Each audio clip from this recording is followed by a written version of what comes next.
como vamos más o menos bien junto con ustedes y el otro grupo. Voy a estar acá con ellos. Ya casi terminamos los tratados con el otro grupo. Acá, no, vamos más adelante. Ya hablamos de Yuskogen. Ando un poquito mal de la garganta, yo creo que es porque me levanto muy temprano, me baño y esta habitación es muy fría. Entonces, como que me afecta, me da un poquito de frío. Empezamos el día de ayer a hablar del procedimiento de conclusión de los tratados. Me fui hacia las fases y les pregunto, igual que hice con el otro grupo, ¿tendrán de esta lámina que habla primeramente de la primera fase, que es la negociación, alguna pregunta, alguna duda al respecto?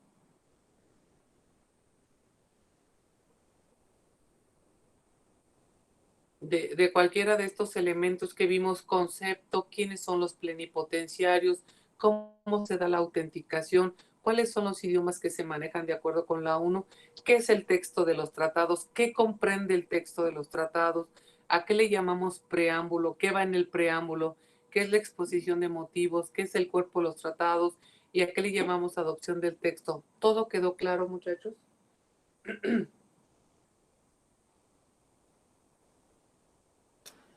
Sí, profesora. ¿Mm? Profesora. Sí, maestra.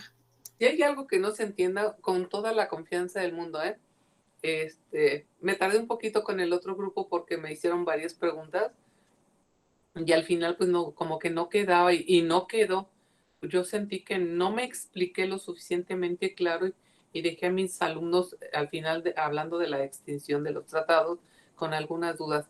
Por eso igual el lunes voy a regresar a esos dos puntos que me quedaron como dudosos y voy hasta que le capten bien, hasta que les quede súper entendido el asunto. Entonces, vámonos con esto. Ahora sí, voy con la segunda parte, que es la segunda fase, que es la firma. Fíjense que la firma tiene aquí en el carácter de los tratados una función muy diferente. Cuando tú firmas un contrato, pues tú firmas, aceptas y reconoces lo que estás firmando, es decir, le das legitimidad al texto del acuerdo.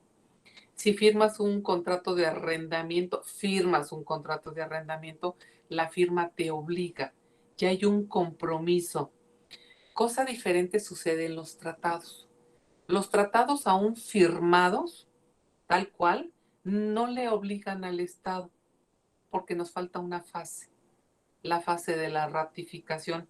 Por eso yo les pongo aquí que la firma va a ser, por supuesto, la aceptación que los estados participantes hacen del texto del tratado. Ya lo aceptan, lo están reconociendo y lo legitiman, pero aún no va a entrar en vigencia el tratado porque requiere de la ratificación. La firma es un paso previo en el que hay un compromiso muy cercano, muy directo de manejar el tratado. Y hay un compromiso. Lo que quiero es que vean que ya la firma, como cuando te casas y firmas tu contrato, porque yo digo que es un contrato, firmas tu contrato de matrimonio y ya pues te comprometes a cumplir ciertas cosas. Firmas un contrato de compra-venta y entregas la cosa o das el dinero o lo que sea.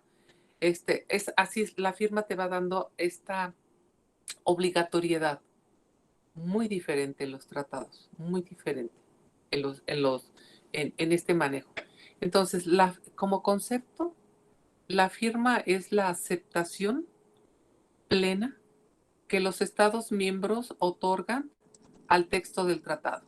Es decir, lo reconocen, les parece perfecto, o sea, lo van a cumplir si sus gobiernos así lo autorizan. Maestra, ¿podría repetirlo nuevamente, por favor? Concepto, la firma es la aceptación plena por parte de los representantes de los estados del texto de un tratado. ¿Les queda mejor así? Sí, gracias. No, ¿algo más, jóvenes? Vamos bien así, como el concepto. Eso es la firma, es la aceptación plena. que hacen los representantes de los estados del texto de un tratado que están de alguna manera negociando. Aquí les puse como tema, como punto número 2, revisión de los plenos poderes. Esto significa que, si ustedes se recuerdan, que solamente pueden firmar los que tengan poderes plenos o se llamen plenipotenciarios. No puede firmarlo la persona que únicamente tenga poderes para la negociación. Si nada más tiene este carácter de negociador, no puede firmar, no puede. Para que pueda firmar, tiene que tener el nombre de plenipotenciario. ¿Se recuerdan que les señalé que los plenipotenciarios, por el cargo que tienen, son el presidente de la República, el secretario de Relaciones Exteriores, únicamente él como secretario de Relaciones, y los señores embajadores, por el cargo que tienen, ya lo traen implícito el carácter de plenipotenciarios. El Ejecutivo Federal, con estas facultades que tiene, puede designar a personas de distintos ámbitos que funjan como plenipotenciarios.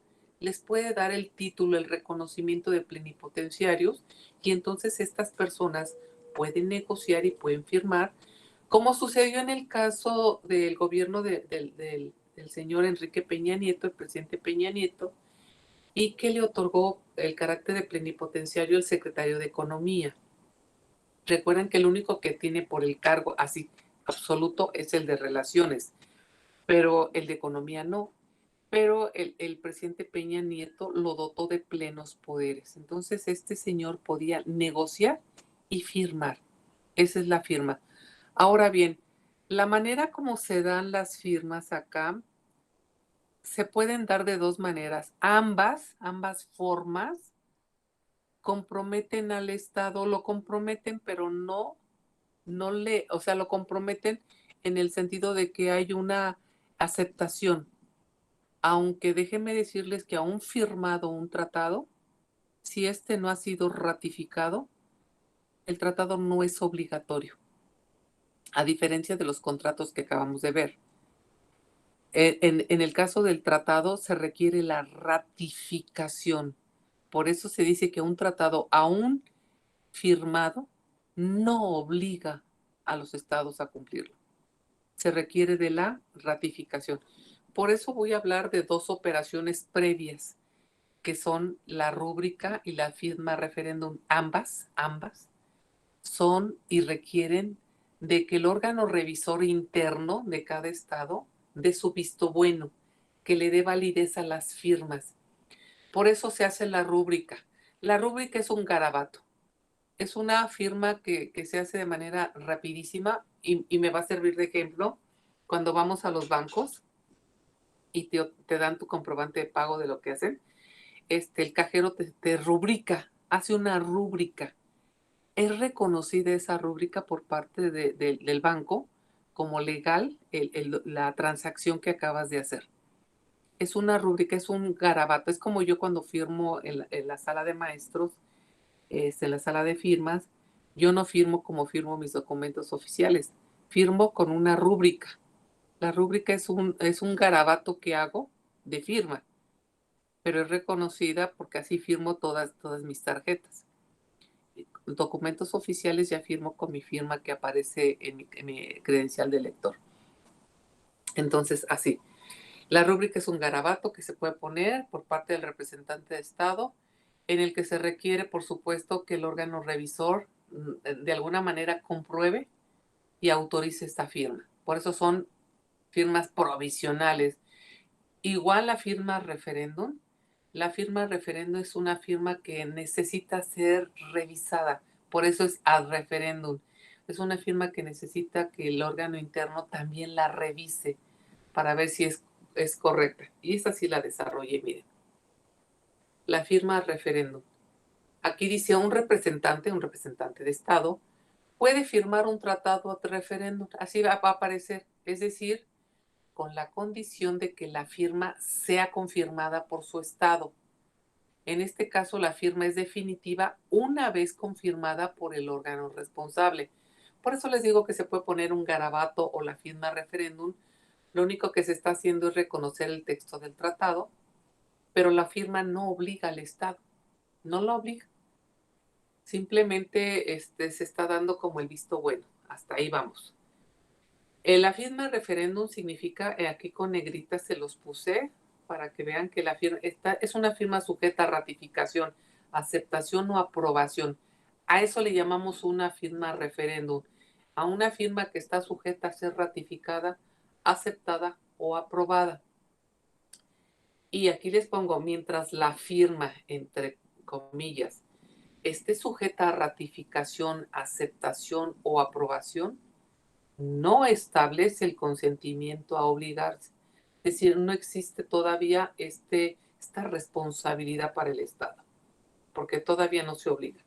Sí constituye, no obstante, un medio de autenticar el tratado y expresar la voluntad del Estado signatario de seguir con el procedimiento cuyo fin es la conclusión del tratado. Por supuesto que la firma sí es un medio a través del cual los estados expresan su voluntad de seguir con el texto del tratado, de alguna manera de obligarse, pero van siguiendo las fases. No sé, jóvenes, si tienen alguna pregunta al respecto.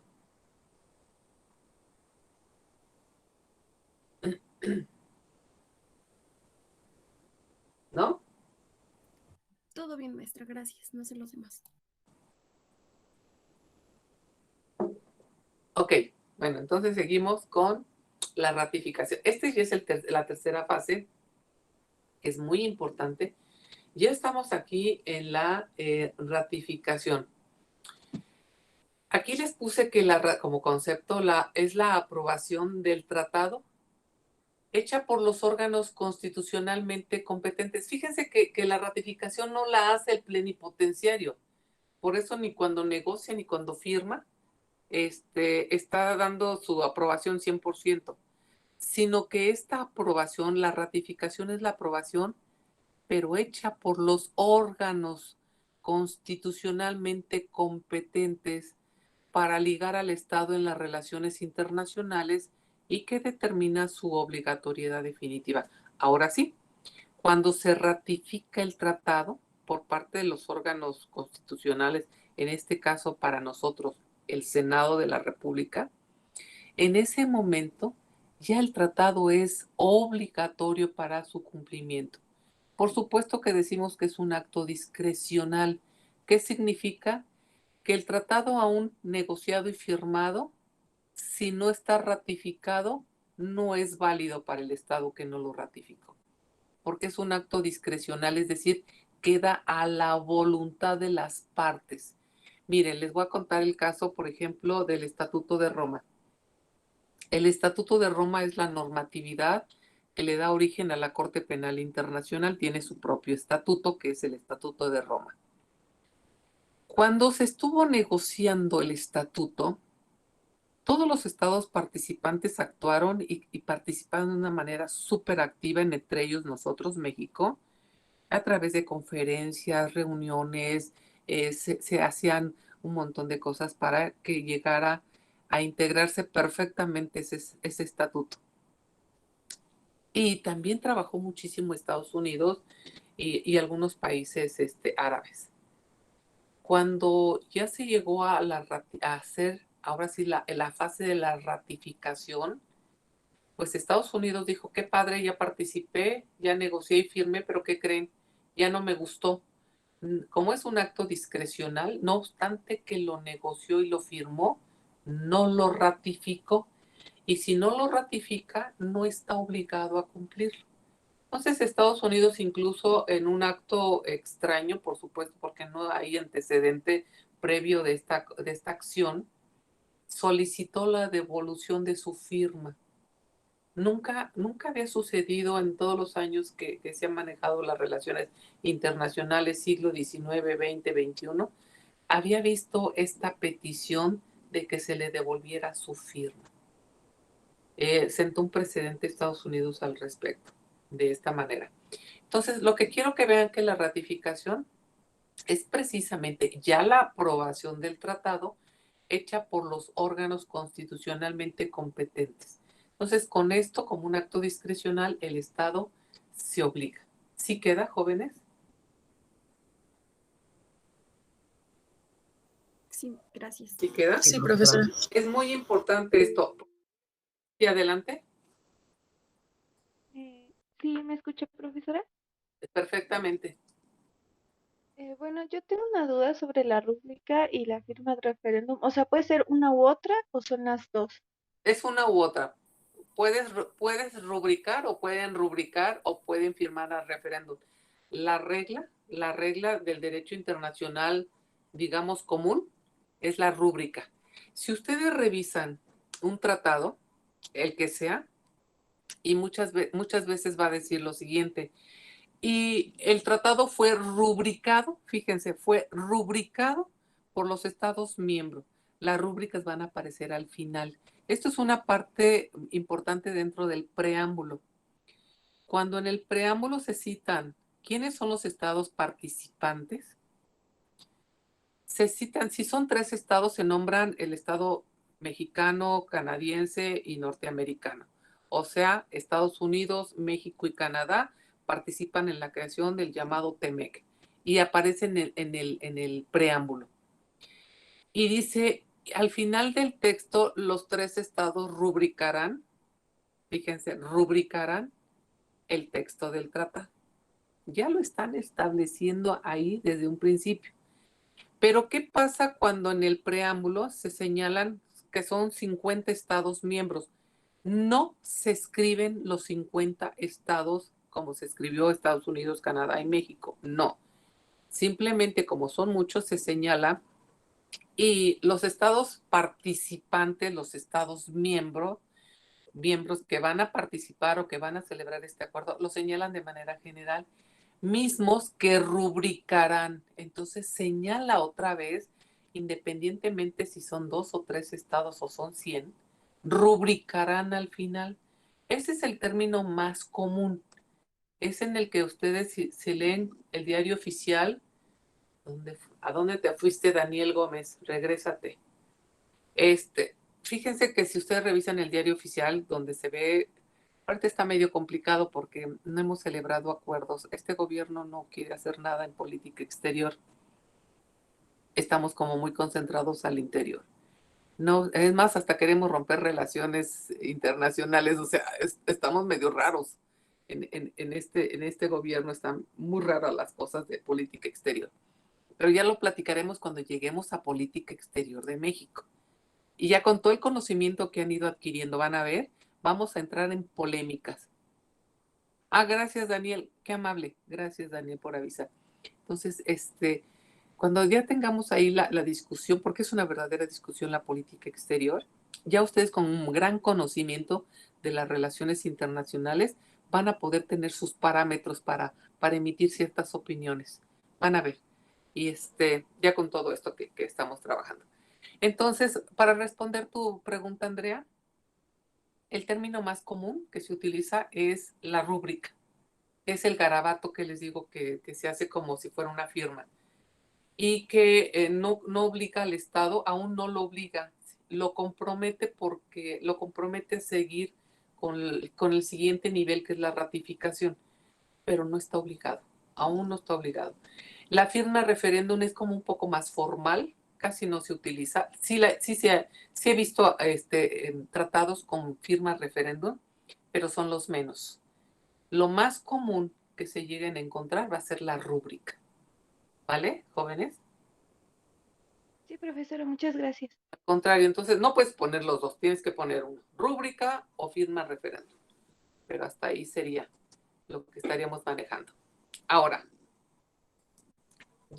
la ratificación, fíjense que la ratificación, déjenme ver si se las puse aquí. Sí, la ratificación se puede hacer de distintas maneras tomando en cuenta el tipo de tratado.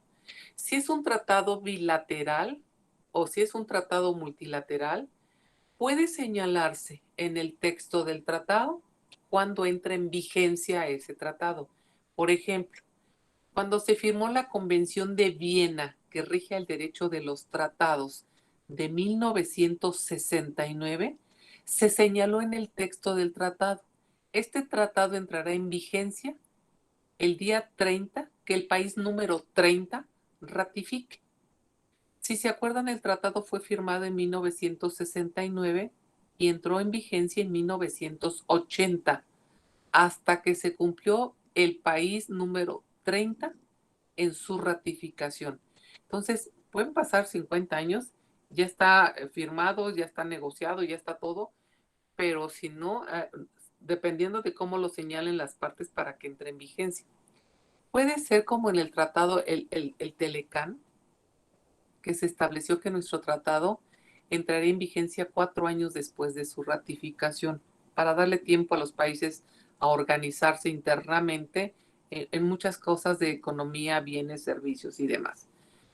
O bien puede señalarse de la siguiente manera y exclusivamente en tratados bilaterales. Hay una figura llamada canje de instrumentos. El canje de instrumentos significa que si estamos trabajando con Estados Unidos, México y Estados Unidos, por ejemplo, un tratado de extradición, que tenemos tratado de extradición con Estados Unidos, este tratado que se hizo en español y que se hizo en inglés son dos documentos auténticos, recuérdenlos. El tratado hecho en el idioma español, México se lo va a entregar al representante estadounidense. Y su documento auténtico en inglés, se lo pasa a nuestro representante mexicano. A esto le llamamos canje de instrumentos. Es decir, el mexicano se lo pasa al inglés, al idioma inglés, y Estados Unidos nos regresa a nosotros el de ellos, para que de esta manera México tenga el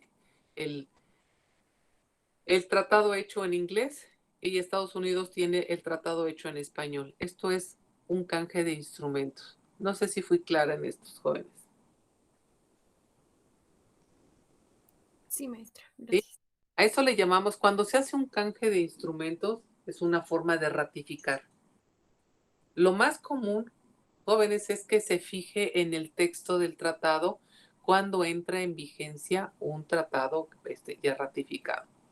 Ahora, eso es lo más común que se señala. Este tratado entrará en vigencia a tal fecha, con los países que lo hayan ratificado. Punto.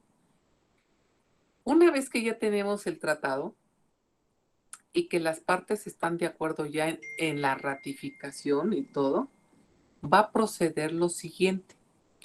Me voy a servir del ejemplo del TEMEC. Una vez que se firmó y se ratificó el TEMEC, los 3 países, Estados Unidos, México y Canadá, se ponen de acuerdo a elegir a un país de entre ellos que sea el país depositario. Se pudo haber elegido a México, a Estados Unidos o a Canadá. En este caso, los 3, en este caso México y Canadá, estuvieron de acuerdo en designar como país depositario a Estados Unidos. ¿Por qué? Porque el país depositario tiene que registrar el instrumento. Por lo tanto, ¿dónde se hace el registro? El registro se hace en la Organización de las Naciones Unidas, en la ONU. Y el registro se hace en presencia del secretario general de las Naciones Unidas. Este señor, el secretario, una vez que registra este instrumento internacional, tiene la obligación de publicarlo. Lo va a publicar dentro del boletín que se maneja la Organización de las Naciones Unidas, con un propósito de darlo a conocer a todos los miembros de la sociedad internacional, porque se hace incluso un extracto del texto del tratado, de tal manera que se conozca cómo se trabajó, no cómo se trabajó, cómo quedó el texto cómo quedó el tratado, en este caso el TEMEC. Esto con un propósito que se persiguió una vez que ya fue registrado y publicado. Los estados que lo revisan pueden solicitar su adhesión. Entonces hay estados que dicen, pues me interesa adherirme a este tratado, si cumplen con los requisitos y demás. Entonces aquí la figura de la adhesión es incorporarse, es la incorporación por parte de un Estado que no ha negociado ni ha firmado y que acepta las condiciones que ya fueron formuladas en este tratado. Él no puede cambiar nada. Es como cuando tú solicitas tu ingreso a un club y que si cumples con los requisitos te dan tu adscripción. Pero si no, pues no van a cambiar porque tú vas a entrar, ¿verdad? Entonces, la adhesión significa que aceptas totalmente las condiciones en las que está señalado el acuerdo. Entonces, ahí está. Esa sería la adhesión. Y dejo como para el último esta figura de las reservas. Jóvenes, las reservas son un acto unilateral. Son un acto unilateral a través del cual los estados le atribuyen un determinado significado a ciertas condiciones. Las reservas, como son un acto unilateral, tienen que ser valoradas por todas las partes. Es decir, por ejemplo, en el año de 1928, en La Habana, en Cuba, se llevó a cabo una convención, se llama la Convención de Viena, la Convención de Viena, no, la Convención de La Habana de 1928. Fue una convención en la que se iban a manejar los derechos y obligaciones de los extranjeros. Ahí estaba México, por supuesto, participando a través de una conferencia, porque éramos varios países. En el momento en que se discute un punto relativo al derecho que tienen los extranjeros cuando ha sido declarada procedente su expulsión, aquellos tengan derecho a defenderse, a acudir ante los tribunales, a exigir un procedimiento que les permita ser oídos y vencidos en juicio. En ese momento que se señala ese artículo que dota de facultades a los extranjeros en materia de expulsión, hace que nuestro representante, estoy en 1928, se levante y diga que formula reserva al respecto. Es decir, le va a dar una interpretación distinta a ese punto. ¿Por qué? Porque va a ser el señalamiento siguiente. Dice, México en su constitución tiene un artículo 33 constitucional, mismo que dota de competencia absoluta al Ejecutivo Federal para, cuando así lo requiera, expulsar del país a un extranjero cuya permanencia considere inadecuada, sin necesidad de juicio previo. Es decir, no hay garantía de audiencia ni de nada. Es una facultad totalmente absoluta del presidente de la República de solicitarle a un extranjero que se vaya del país. Esta es una reserva que tuvo que hacer. Por supuesto, se revisó la Constitución mexicana por parte de todos los miembros que están participando en esta convención y determinan efectivamente que hay un artículo 33 constitucional que impide que México acepte ese artículo. Por eso nuestro país formuló una reserva al respecto. No sé si me expliqué, jóvenes. Sí, maestra. ¿Queda? Más o menos, no los sé, no los hago lío. Son muchas cosas que hay que estar manejando. Por eso les pregunto si queda claro o quieren que lo repita. Pero si no, así, vamos bien. Hasta aquí entonces vamos. ¿Y qué pasó? Profesora, ¿las reservas son en virtud de lo que la Constitución les permite o no les permite? La Sí, Constitución de cada país. sí, claro, las reservas se formulan con un propósito de dejar de cumplir lo que están concediendo para todos los estados. Es decir, te dejan fuera de cierta obligación, porque constitucionalmente no podrías aceptarlo. Siempre que se firma un tratado, se tiene que cuidar. Por eso hay una revisión del órgano interno. Recuerden, el Senado revisa que los puntos sobre los que versó el tratado no violenten a la Constitución, porque si hay algo así, entonces México no lo cumple. Dice, no puedo cumplir este tratado, por eso formuló una reserva, porque violenta mi Constitución. Se hace una revisión. ¿Sí queda? La reserva, la reserva les permite a los estados, a la hora de que estén formulando, haciendo un tratado, dejar de lado ciertas normas para que a ellos no se les exijan. Si los demás estados están de acuerdo en autorizarlo, vale. Porque puede ser que no lo acepten, también. Entonces, las reservas deben de ser aceptadas por la mayoría de los estados miembros o por la totalidad. Las reservas pueden ser aceptadas total o parcialmente.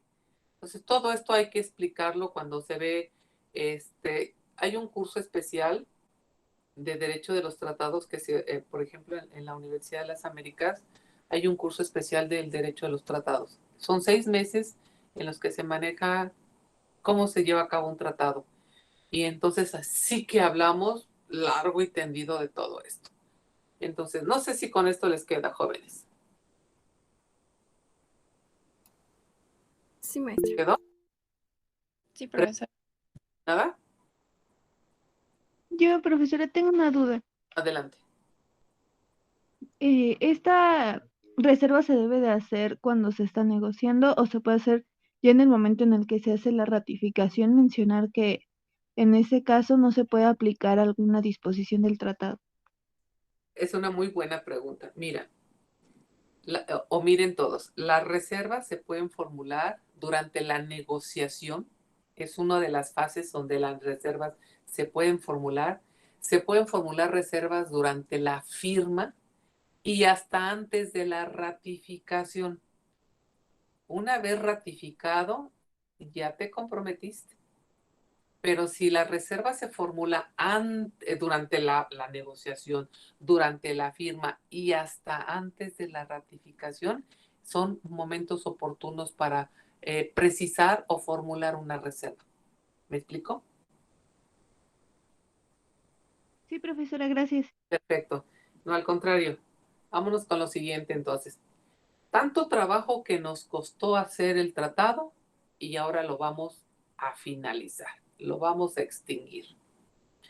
Y aquí les señalé en esta lámina varias formas para terminar los tratados. El primero es por ejecución. La ejecución de un tratado se refiere a que se dé cumplimiento el objetivo por el cual fue creado.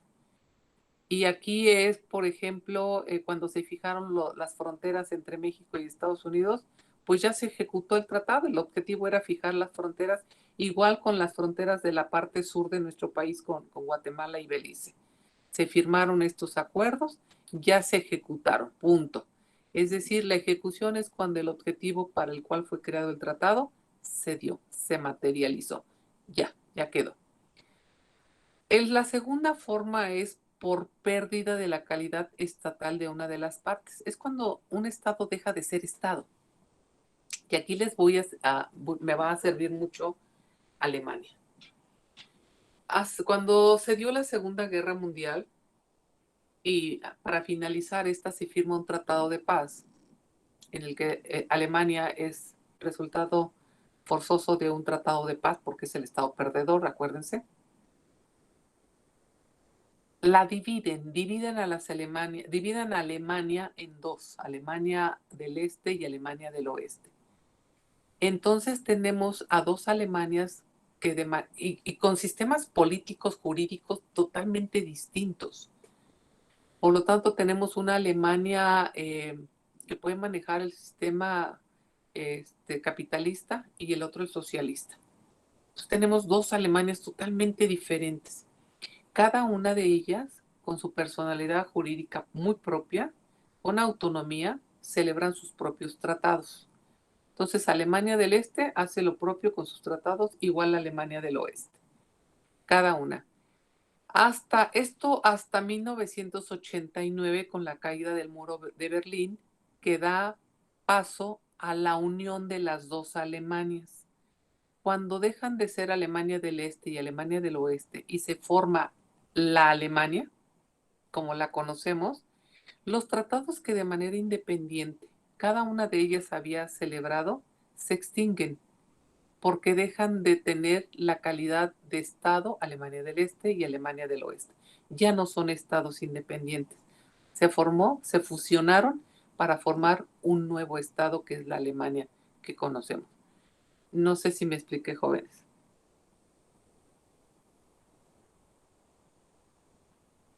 Sí, profesora. Entonces, puede ser que un estado desaparezca por factor telúrico. Imagínense ahorita con todo lo que hemos estado viendo, como los huracanes, los tornados, sifones, todo esto que se da, erupciones y demás, desaparecen pueblos, desaparecen poblaciones, pueden desaparecer estados, ¿eh? Así puede extinguirse un estado de esta manera. Entonces hay una pérdida de la calidad estatal de una de las partes. Pues entonces, ¿cómo estableces la relación si ya no existe el estado? Bueno, ahí lo tienen, esta sería. Una de las formas más comunes de terminar los tratados es por acuerdo. Las partes se ponen de acuerdo en dar por terminado este tratado porque ya a ninguna de las partes le conviene, porque ya han sido superados los términos, porque ya no les está funcionando.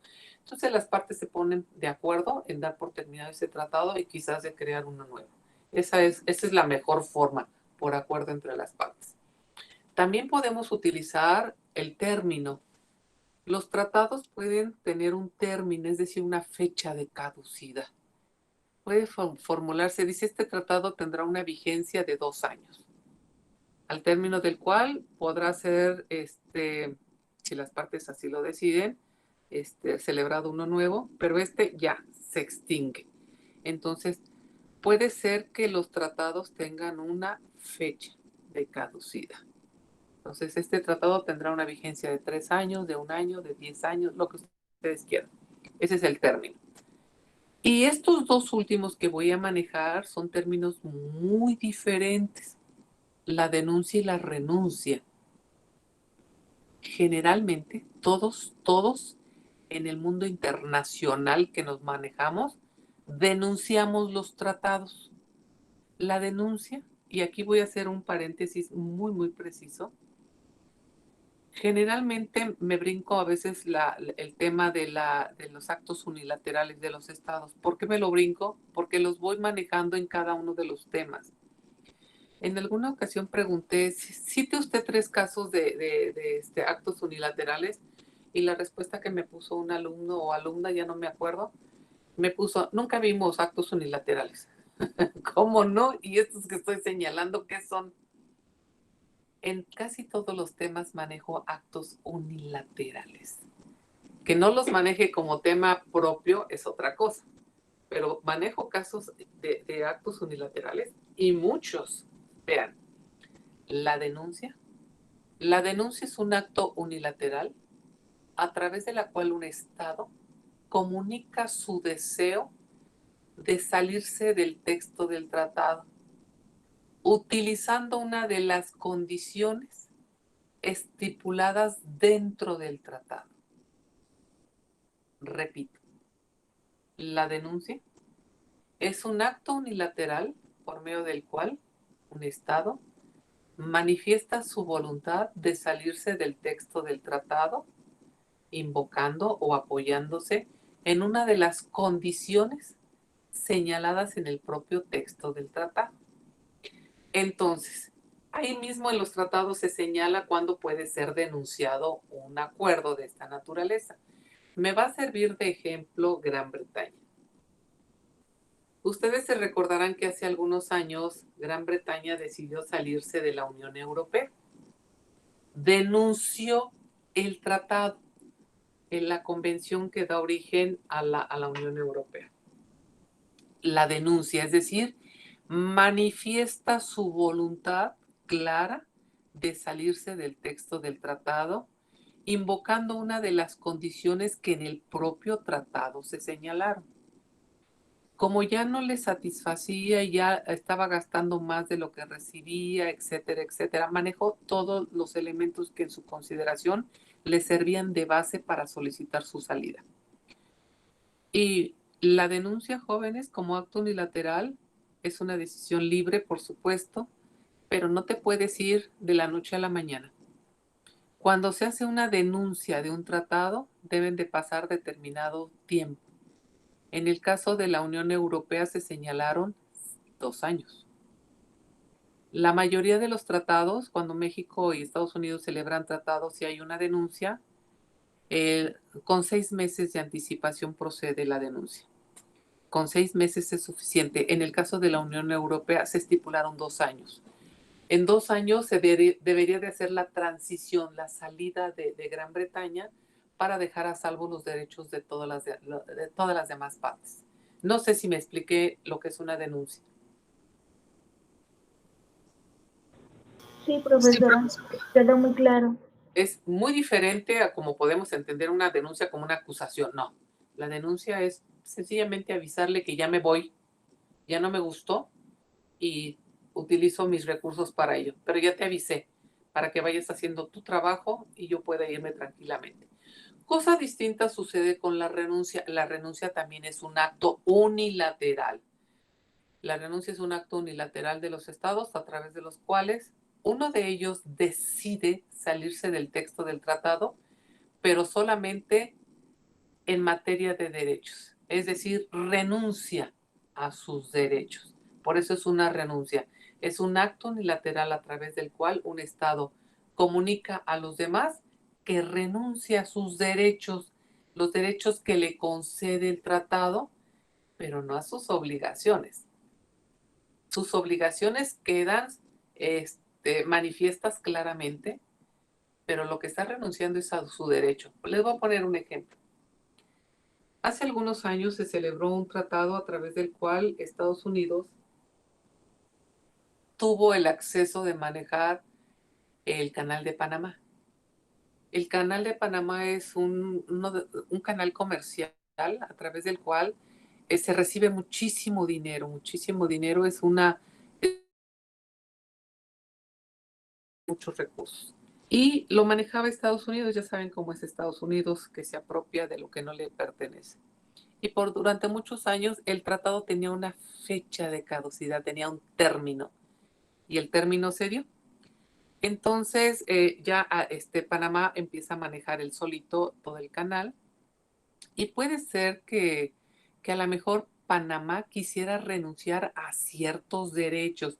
No lo sé, lo estoy hablando de oídas, no es nada cierto. Entonces, vamos a suponer que Panamá va a renunciar a cobrar determinados impuestos. Renuncia a esos derechos, pero no renuncia a las obligaciones que tiene de darle mantenimiento al canal, de facilitar el acceso, de colocar esto, de quitar aquello. Es decir, tiene las obligaciones subsistentes aunque renuncie a ciertos derechos. No sé si me expliqué, jóvenes. Sí, maestra. ¿Sí quedó? Entonces, yo creo que hasta aquí le dejo. No sé si tengan alguna pregunta. Hasta aquí me quedé con el otro grupo. Ya saben que voy siguiéndolos más o menos. Y creo que hasta aquí le dejaría. El día viernes, o sea, el día de mañana tengo reunión en la fecha. Ven que ya estamos trabajando algunas cosas presenciales.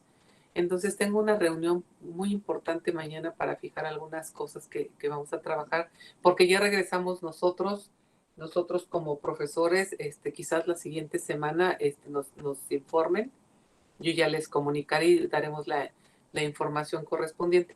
Pero entonces necesitamos, yo soy consejera, entonces tengo la reunión importante de manejar esto. Y me excuso, les agradezco que hayan estado, déjenme salir de aquí. Les agradezco que hayan estado el día de hoy aquí conmigo y los dejo que descansen el día de mañana. Les mando, de todas maneras, los voy a saturar. Mañana les mando la información de las diapositivas para que las empiecen a revisar. Y si puedo, ahorita mismo se las mando con todos y ya los errores, porque luego se me olvida de mandarlas. Y ya con esto, pues para tener el material listo. Y nos veríamos el día lunes para felicitarnos por el Día del Amor y la Amistad. Espero tenerlos aquí, nada de que porque van a festejar al novio o a la novia. No, primero están aquí y después se van a festejar. ¿Sale, jóvenes? Gracias, maestra. Nos vemos. Hasta luego, muchas gracias. Gracias, profesora. Cuídense mucho. Que tengan un excelente Hasta luego, maestra. semana. Cuídense, nos vemos.